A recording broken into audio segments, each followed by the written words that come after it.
Greetings. Welcome to day 18 of the 30 days of Halloween. I was surfing the internet looking for maybe some possible ideas for topics.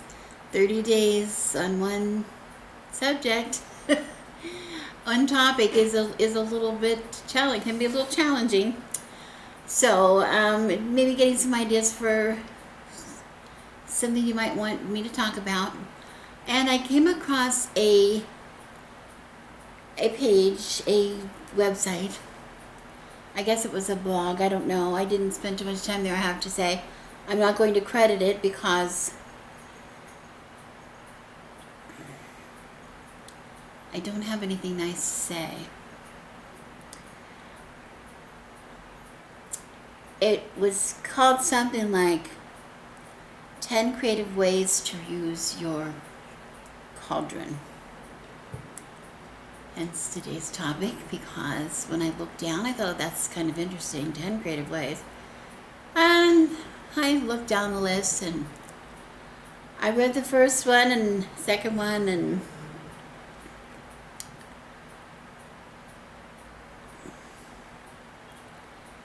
I didn't know what to say. I was almost speechless. The internet is available, it's free for anybody to use, and everybody has a right to say what they want to say. But I usually just, I say all the time on my channel here, you do you. This is, don't take my word for as law. I'm giving my opinion. Your opinion might vary, that's perfectly fine. I understand that. I've had differences with opinions with other people many times.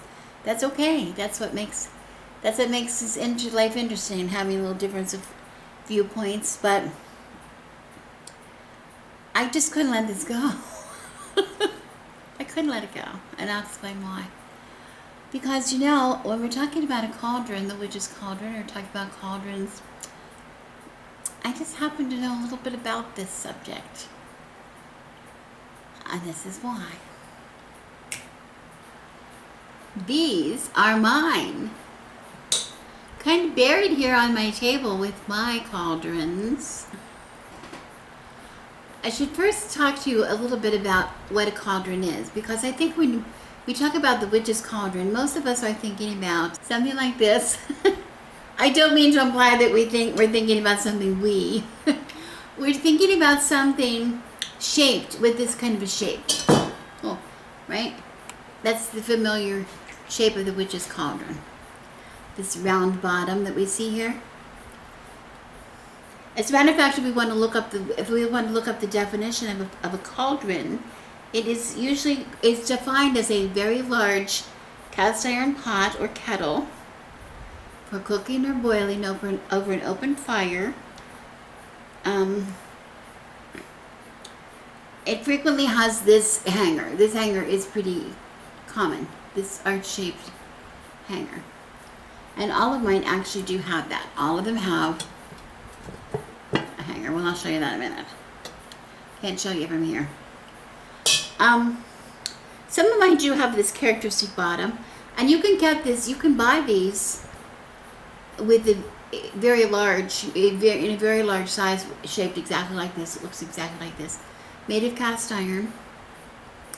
But they're very, very expensive. I want to repeat, very, very expensive. I'm talking hundreds and hundreds of dollars, hundreds of dollars.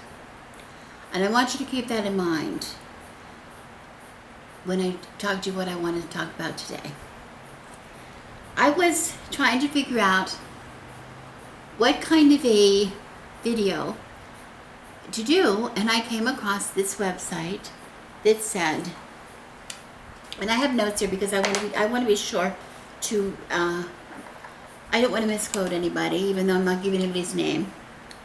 But the website was, of course, entitled 10 Creative Ways to Use Your Cauldron, and it listed the 10 items. I mentioned that. But I want you to keep in mind the amount of money that goes into these cast iron cauldrons. Cast iron pots is a lot of money. It is a life commitment. When you look at me sitting in this chair normally, you can see behind me on the wall cast iron skillets hanging and a griddle I have behind me. Different size we cook with all the time in our kitchen. And one of those skillets is over 100 years old. It's been in the family for over 100 years. And it cooks like $1,000,000. If you ever wonder why your grandmother's fried chicken or whatever tasted so delicious that she cooked in a cast iron skillet, one of the reasons it tasted delicious was her skillet was really well seasoned and really well taken care of, and it did a really good job for her cooking. Not that she didn't have a good, experience as a cook, but your tools are really everything a lot of times.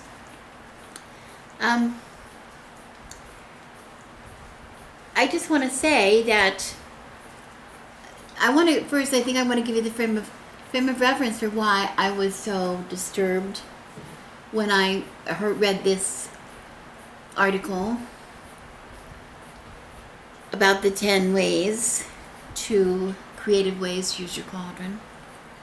The very first one was scrying in a cauldron. It sounds wonderful.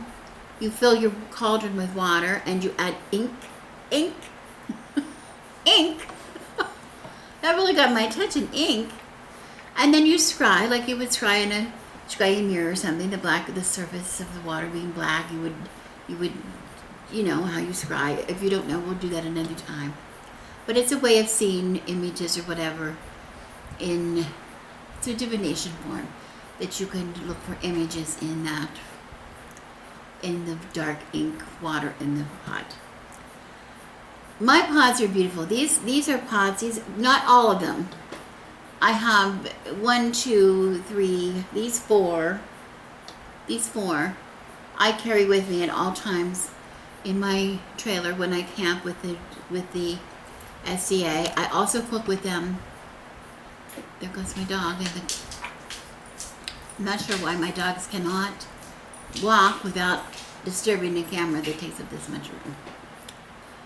I'll move over. We cook all the time in these. These are really our life when we're camping. And they're not just used by medieval campers. These are used by all kinds of campers all over the world. And not just campers. People do this in their backyard. Cook in these cast iron pots. Okay, I want to just say that I want to differentiate between we can say that the cauldron was meant usually to cook over an open fire. This is a sort of a stereotype that was made very popular by Shakespeare's Macbeth, which I mentioned the other day. The quote where the witches were putting things into their cauldron, and the quote is when they said fire burn and cauldron bubble, the idea of the cauldron bubbling away, cooking over the fire. We have that idea of the cauldron suspended and being by its handle and cooking, hanging. Well, I can see this one better. A kettle hanging, cauldron hanging over a fire, suspended, and what's inside is cooking.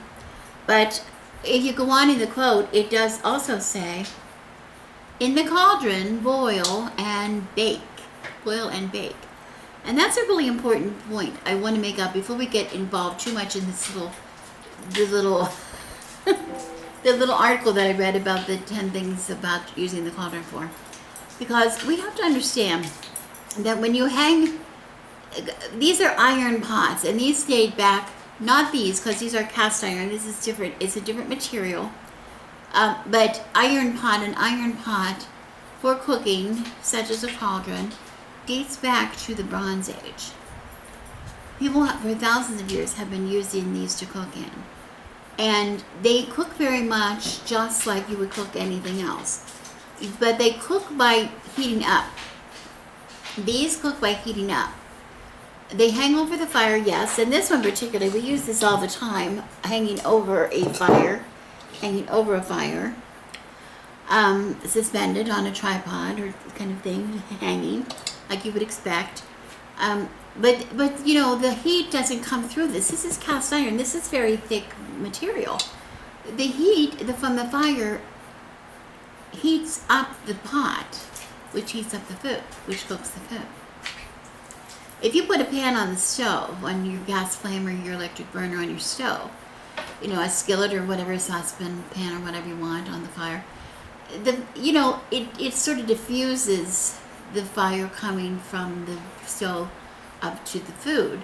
But really, it's the flame that's doing the cooking and not the pot. In this case, the pot is really doing your cooking. Your pot is really doing your cooking, and that's important to keep in mind when we go a little further on down in her list. But the point I'm trying to make is, I cook in these, like I will cook a soup or stews or whatever hanging over the fire, but I also bake. We roast in these, and we also bake. This one down here, I don't know if you can see it, but it's sitting behind here. And these are heavy for me to just pick up, especially from the seating position. And I really do not want to scratch my table. They are, most of them on legs. Not all, but most of them have little legs. As you can maybe see here, it has little legs. I can show you here. Little legs that it stands up on. Okay. And there's reason for that. There's a good reason for those legs, which I'll tell you about in a minute. But this one here is particularly one. I use this just like an oven. I bake bread in that all the time. That's my oven. It's my oven. And I do that by putting coals. I use wood coals. I don't use charcoal, but you can use charcoal. But we use actual hardwood charcoal, which is made from hardwood, underneath, and some on top. And the inside of that oven has the same. You can regulate the temperature of the oven. It's just like you can regulate in your oven at home. In some cases, better because my ovens at home are pretty temperamental. And you can do what I'm doing here. I'm doing this for space, but you can actually stack. And this oven mixes and then hot. This is heating the oven. Remember, it's heating the oven. So we have the reason for this. I can put coals on this lid, and then I can put another oven on top, and it'll cook that, and then I can put another one on top of here. My husband did the sausages. We did brats and sauerkraut, homemade brats. He made them, and sauerkraut, my homemade sauerkraut, cooked together for a feast, for Yule feast, several years ago, where he had on a Dutch oven table, a special table that is cast iron as well, so that you can put the coals on it. He had actually 4 high, and he was cooking 4 high. He calls it his personal best. But he had coals, oven, coals, oven, coals, oven, coals. 4 high. Everything was done equally. They're like a marvel. They're a marvel. They're worth their money. They should last for hundreds of years. They really should if they're taken care of. If you want to use them for cooking. And I do agree with the lady who wrote, I think it was the woman who wrote this article. That was ignorant. I didn't mean to say that. She just made me a little mad. Yes, there's other things you can do with the cauldron, and I use my cauldrons for other things as well. In my case, these I use for cooking. I use these for cooking all the time, because I do that very often. I cook at home with them. I cook, we'll cook in the fireplace. You'll see later on, maybe one of these smaller ones, particularly hanging or sitting in our fireplace here. I will use them to cook here. And I'll maybe do a video and show you how I do that later. But we cook outside all the time with these. We have, of course, with our camp, and then, of course, in our outdoor kitchen, we have a place for these. But anyway, her ideas of using these ovens were, the first one, to scry in. I have a lot of people sharing my camp, first of all, with cast iron. And I'm usually generous with my ovens. Go ahead and use my ovens. But for cleanup and for care, you have to be careful. You don't want to, when she's talking about putting water in and letting that water lay in there, and that's sort of suspect. You don't want to leave water in for a long time if you're not cooking it, because these are iron, they will rust. But putting ink in something that you could use for other purposes, ink, I made that ink that I made the other day that just said dragon's blood ink. Or what did I make? I didn't make dragon's blood ink. I made bad blood ink. My hands were red. My table was red. I had red. My towels were stained red. It's a mess. I don't want ink, black ink, in my cauldron, in any of my cauldrons. What a mess that's going to be. These are porous. These are porous. These ovens these cauldrons are porous. They absorb the seasoning that you put in them, so they're going to absorb ink. So that's not a great idea. I don't think that's a great idea. Banishing rituals, she said, number 2. I can see that. I do some, if it depends on what your ritual is. Putting things in there, burning things, putting them in there, that's fine. I'll give her that. But she's talking about it for number 3, using it during the fire festival as a fire pit. These are not a fire pit. Yes, you can burn in them, but don't be dumping leaves and twigs and stuff that she's talking about, grasses and stuff, in there just as a fire pit. First of all, if you're going to burn things in a fire pit, those aren't wonderful things to put in a fire pit anyway. You got to be careful. You really have to be careful what you put in when you're burning. You can't just be haphazard about it. Things will spark. Things will fly. Grass, you pour grass in there. Some things are going to just smoke and smoke and smoke, and it's not going to be pleasant. That's not going to be pleasant for any kind of a ritual. Making moon water, that one made me really upset. I'm sorry. I collect moon water and I collect rainwater all the time, and in a jar. But you can't, if you're going to leave water in a cast iron vessel of any kind, it's going to rust. It's going to rust. You just can't do that. You don't soak them. You don't soak them when they need to be washed. There's a special way that a special method you use for cleaning them. They're easy to clean, but it never involves soaking in water. Never involves putting it down on the ground where the grass might be damp or whatever. It just never does. You're talking about flushing hundreds of dollars. You're going to get so much rust, it's not going to be worth it. You just have to be really careful.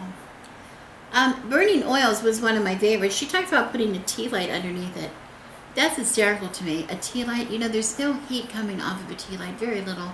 Do you know how much heat it takes to get one of these ovens up warm enough to heat oil inside, even a small one? Even a small one, you have to be very careful. And also, how much leg room is under here? How much room is there to put a tea light under there? Let's be honest.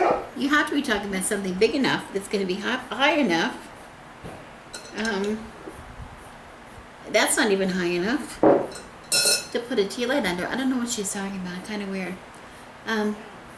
She talks about getting your kitchen witching on, but she says make sure it's food safe.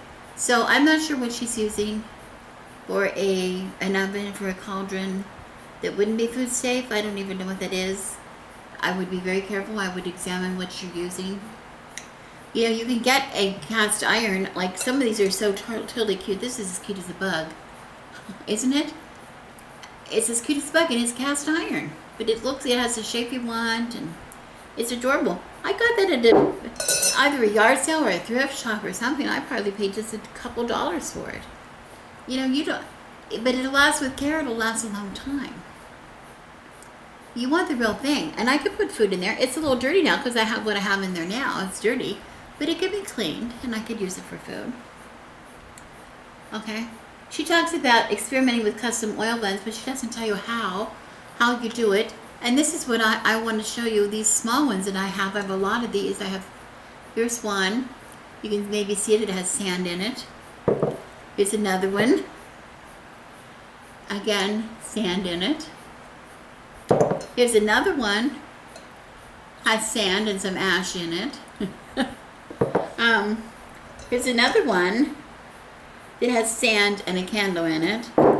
And there's another one that has sand in it. Like, I have sand in pretty much all of them, because I will either stand a candle up in the sand to get the candle to stand nice and steady, like this one. I do that all the time. Or I will put an egg charcoal disc on top of the sand. I'll nestle it in the sand. I don't have one here to show you, but I'll nestle one in here. And it sits nice and flat, and it's not hot. So whatever, if I just put a charcoal disc in here and lit it, this whole little cauldron could get really hot to the touch. But if you put a little sand in the bottom or a little salt to diffuse the heat, it does not. Also, then you don't have to worry about the flame getting out of control. What if something caught on fire and got out of control? Like I burn when I do spells. I will drop my spell in a cauldron and burn it. Because once it burns out and it's collected in here and it's very safe. I don't have to worry about burning down my house. Okay. But again, she's not telling you the method. She is gathering rainwater. Again, leave it outside. When it rains, it'll feel like, here we go, getting enough dust. And finally her thing was, this is my favorite. Oh, she said, include fertility spells because it represents women. We are going to talk about that in a minute. And then finally, she says, this is my favorite. I'm trying not to be sarcastic. I don't want to be mean because I don't like to be mean. I don't like to be mean. I hesitate even saying this. But I'm upset enough that I have to say it. She says, send your desires to heaven. Write your wishes or things that you want to let go of or hopes for the future on a piece of natural parchment. Light it, toss it in the cauldron with some wishing herbs, and watch the smoke rise to heaven. And then bury the ashes and let fate have its way. Bury the ashes and let fate have its way. People, this woman is not a witch. Are you kidding me? I would never say that. I've never said that about anybody. I've never put myself into judgment of somebody else and whether they're a witch or they're not a witch.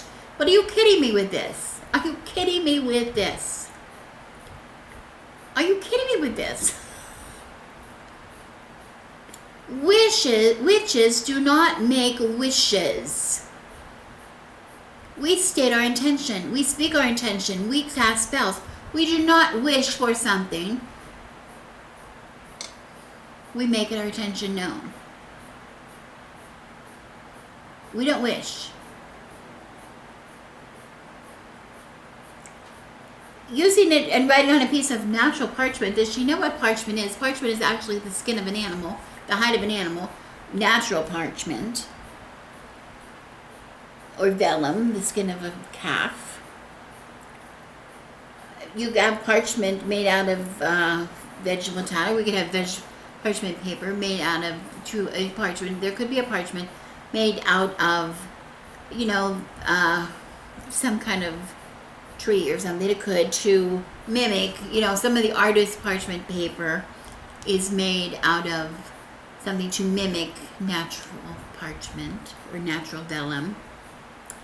The textured things. But that's expensive stuff. And first of all, don't call it natural parchment if it's not. Don't. If it's paper, you want to use like a nice parchment paper, whatever, from the art supply, okay. But you can burn any paper. It's your intention. Remember, it's your intention that counts. But this kills me. And watch the smoke rise to heaven, where the clouds are, where God is sitting in his chair on the top of the clouds. Come on. What witch ever said something like that? What witch ever said something like that? But the last one that kills me is, and let fate have its way. Fate have its way. It's like, it's fate. It's nothing that you did, nothing you do. Come on, lady, you're not a witch. Don't try to kid us. And you certainly don't know anything about cauldrons. I was mad. I'm sorry. I'm going on. I'm like turning into a mean person today. And I don't mean to, but that just made me mad. That made me mad. See, I have my limits. You can push me so far, and I've got my limits. I'm going to share what my wine are. I cook on them, but I do other things. I love my cauldrons, my pots. These I actually call my ovens because these are Dutch ovens. which a Dutch oven just means that it has you see how the lid is sunken in. It has a little, it's as a lip. So you can put coals in there without them falling off. If I put coals in this on top, they would just slide off because it's a slanted lid, like you would expect to find, okay? So this is not one that I will put coals on. This is one I can hang this by the fire, over the fire, okay, to cook in, okay? So these 1, 2, 3, 4 I use for cooking, but the rest of these I do not use for cooking. The rest of these I use for something else. This one I said already, I keep this one, right now it is holding some sand because this is my indoor supply of sand. So if I need sand in a hurry, if I want to light something and I don't have any sand, I can get it out of here. But normally this is the cauldron that we take when we go places. If I were to go camping and I were going to go camping and try to, we've had rituals and things where we went, like Lake Havasu, we had rituals and things like that. You know, something like that, where I want to have a ritual. This is what I will take outside because this one is not my cook pot. This is for magical purposes only. I've never cooked in this really. Not that I couldn't, I could. But it's kind of an old thing. The handle's a little bit bent and I don't have a lid for it. But I don't need a lid. You don't need a lid. But this is just, it has enough, it serves my purposes in other ways. Okay? This one, this little one, I use this all the time on my altar and altars and places here. I have a candle that I would consider my working candle that I put in here. Just set it in the stand so it's not going to topple over. If the wax goes down, I'm not going to have an accident with the wax. It can burn down. If I can let it burn down, it'll go out in the sand because it's in a little bit of sand. It's safe. So if I want to light other things, if I'm doing spell work or whatever, I will light this candle and then I will take flame from this to other things. That's my method. I have these smaller ones for different, like I said, holding incense in them or burning actual spells. This is this little one that I will throw when I do little spells, and I just have a little piece of paper that I say something, what I want, my intention, I will throw them in here. Now all the stuff that's inside, all this waste and stuff that's inside, I collect, and that goes in my ash that we spread around the property, or we use in our magical chalk perhaps, or in our black salt perhaps, or we use it for a lot of things. Okay, nothing goes to waste. Nothing goes to waste. Okay, I was admonished a long time ago. The reason I think I got a little bit carried away, and I apologize for being a bitchy witch. But she struck me the wrong way. Because I was admonished several years back. I think at one point, I think it was even in this cauldron, I made for Beltane a maypole. I think I have an old video on that. That's a maypole on my altar for Beltane that stood in wax in this cauldron. Not in wax, in sand in the cauldron. It was stabilized and it was lovely, and we did a special ritual with that. And it really meant a lot. But I had people say to me, "Oh, you can't put flame or anything. You can't." I get called out for putting flame in a cauldron or putting incense in a cauldron, or because some people think yes, a cauldron represents the goddess. Yes, many goddesses are very firmly associated with the cauldron, like Cauldron for one. Trying to think of a few others. Very closely associated. The cauldron also represents the womb of the goddess. It represents a lot of things, okay, to certain people, and I appreciate that and I respect that. For me, if you want, I will burn a candle. I will use it, whatever. It is a tool. It is one of my tools, and I've said this before. My tools. I use my tools how I see fit to use them. They're my tools. They don't have any by themselves. If I say this cauldron represents the goddess, and I do have some, I have a cauldron every time we do a ritual. We have a cauldron on the altar. Very often I have ones that are ceramic. I have a dear friend who makes beautiful cauldrons. And we use her cauldrons on our altar for ritual purposes, for our, you know, for the big guns, for for a real you know, I don't mean a real ritual, but you know, like a bigger ritual, something we set up a large altar, a nice formal altar table just for, particularly with maybe a group ritual. I will use her beautiful cauldrons on my altar for sure. But for my own use in my own everyday practice, they're used for a lot of things. And that is fine. So for some, the cauldron can represent the goddess, the cauldron can represent the womb, the cauldrons can be used for incense, the cauldrons can be used for cooking, the cauldron can be used for cooking. For me, the cauldron is everything to me. Absolutely everything. And I apologize for being bitchy. I wish you peace and blessings. Thank you for watching. I'm Rebecca. See you tomorrow.